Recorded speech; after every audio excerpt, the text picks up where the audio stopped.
নতুন হারে মর্গ ভাতা পাবেন সরকারি চাকরিজীবীরা। আসসালামু আলাইকুম অল ভিউয়ার্স, আশা করি সবাই ভালো আছেন। সরকারি চাকরিজীবীদের জন্য সুখবর নিয়ে চলে আসলাম। একটি অনেক দিনের আশায় আন্দোলন করছিল সরকারি চাকরিজীবীরা যে বেতন বৃদ্ধি করার জন্য বা নতুন পে স্কেলের জন্য, কিন্তু এবার সরকার গত বছরেও মর্গ ভাতা দিতে যেও দেয়নি। এবার সেই মর্গ ভাতা পূরণ হতে চলেছে সরকারি চাকরিজীবীদের জন্য। চলতি বছরে 1 জুলাই থেকে সরকারি কর্মকর্তা কর্মচারীরা নতুন হারে মর্গ ভাতা পাচ্ছেন।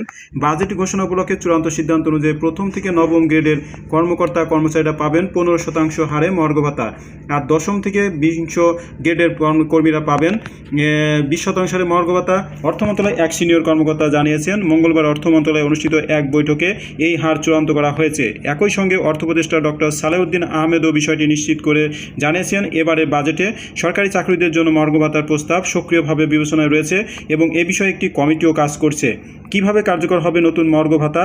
বর্তমানে সরকারি কর্মীরা প্রতি বছর পাচ্ছেন 5% হারে বার্ষিক ইনক্রিমেন্ট। এই পাশাপাশি 2023 সালের জুলাই থেকে চালু হওয়া 5% বিশেষ প্রণোদনা এখন পর্যন্ত বহাল আছে। তবে নতুন মর্গ ভাতা কার্যকর হওয়ার পর ওই বিশেষ প্রণোদনার সুবিধা বন্ধ হয়ে যাবে। অর্থাৎ আগামী জুলাই থেকে একজন সরকারি কর্মকর্তা 5% ইনক্রিমেন্টের পাশাপাশি নতুন হারে মর্গ ভাতা পাবেন। এতে সরকারের অতিরিক্ত ব্যয় হবে আনুমানিক 7,000 কোটি টাকা।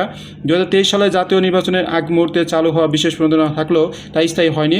নির্বাচনের পরে বাজারে দুমূল্যস্ফীতির চাপ বাড়তে থাকায় বিষয়টি নতুনভাবে আলোচনায় আসে।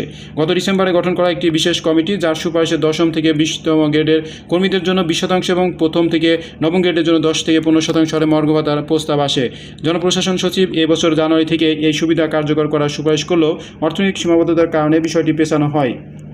অর্থনৈতিক উপদেষ্টার কয়েকজনের ঘনিষ্ঠ অর্থনীতিবিদ এই বাড়তি ব্যয়ের বিরোধিতা করেন, ফলে সিদ্ধান্ত নিতে দেরি হয়। চলতি অর্থবছরে বাজেটে সরকারি কর্মচারীদের বেতন ভাতার জন্য বরাদ্দ রয়েছে 82,990 কোটি টাকা, যা মোট বাজেটের 10.41%। মন্ত্রণালয়ের কর্মকর্তারা জানান, সাধারণ বেতন ভাতা খাতে প্রতি বছর 6 থেকে 8% হারে ব্যয় বাড়ে।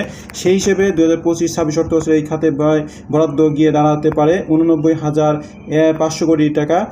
তবে মর্গ ভাতা যোগ হলে এই ব্যয় পৌঁছতে পারে 96,000 কোটি টাকার কাছাকাছি। পতিত আওয়ামী লীগের সরকারের সময় একাধিক পর্যায়ে পদোন্নতি দেওয়া হলেও কিছু কর্মকর্তা বৈষম্যের অভিযোগ রয়েছে। আবার বিগত সরকারের আমলে অবসরপ্রাপ্ত পদোন্নতি 764 জন কর্মকর্তাকে ক্ষতিপূরণ হিসেবে দেওয়া হয়েছিল 75 কোটি টাকা। সব মিলিয়ে দীর্ঘ প্রতীক্ষার পর সরকারি চাকরির জন্য মর্গ ভাতার কার্যকর হতে চলেছে। এতে যেমন কিছু প্রণোদনা বন্ধ হবে, তেমনি মূল্যস্ফীতির বিপরীতে স্বস্তিও মিলবে, এমনটা আশাবাদ করেছেন চাকরিজীবীরা। তো অবশেষে সেই সরকারি চাকরিজীবীদের মর্গ ভাতা বাস্তবায়ন হতে চলেছে আগামী জুলাই মাস থেকে। তবে মর্গ ভাতার যে হার নির্ধারণ করেছে 1 থেকে নবম গ্রেড পর্যন্ত 15% এবং হচ্ছে